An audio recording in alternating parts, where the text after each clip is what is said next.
Welcome to the Character Gallery. Thomas has many friends on the island of Sodor.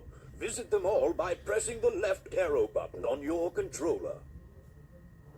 Thomas can be described as a cheeky, fussy little engine. He often gets into scrapes, usually by being over-eager to do things best left to bigger and more sensible engines. But clouds never last long in Thomas's life, and he's soon bustling about again, playing his part in the yard and on his very own branch line, of which he is extremely proud.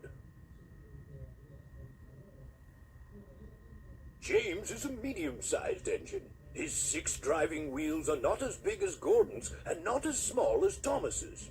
He has a fine scarlet coat and brass dome and likes to think of himself as a really splendid engine. This can occasionally lead to highfalutin ideas about the sort of work suitable for such a noble creature. Invariably, they land James in trouble.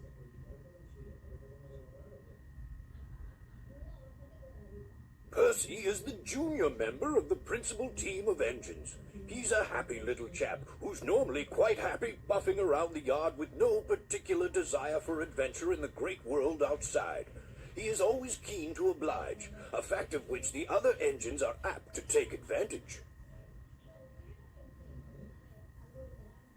Henry is a long, fast engine. He has a thoroughbred look, and, like all thoroughbreds, tends to be somewhat highly strung and prone to illness.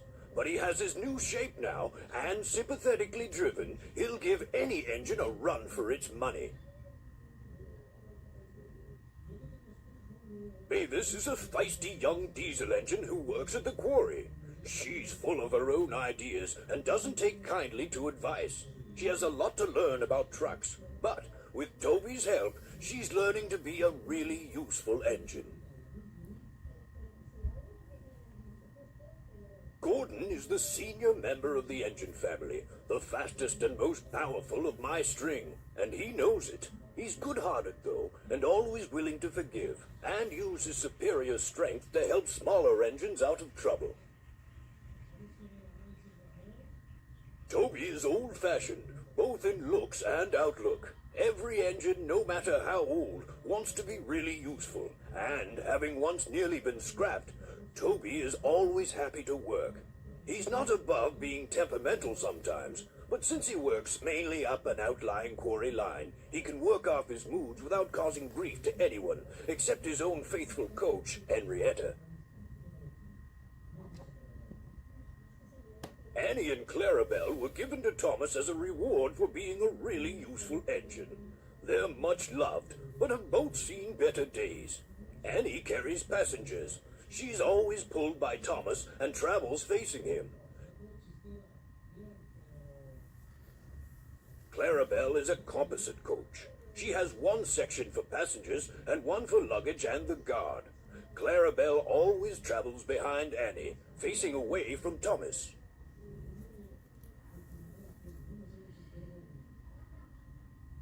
Bertie has a great deal in common with Thomas. Ever since their great race, they've been the firmest of friends.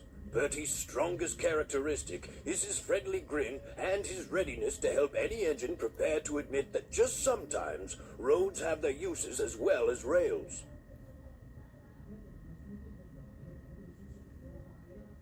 In a railway family, Harold can hardly avoid having a high profile. He brings a welcome spot of dash to the quiet landscape of Sodor whenever he appears, and even if the noise he makes is occasionally wearing, he is good-hearted, and the engines are always pleased to see him.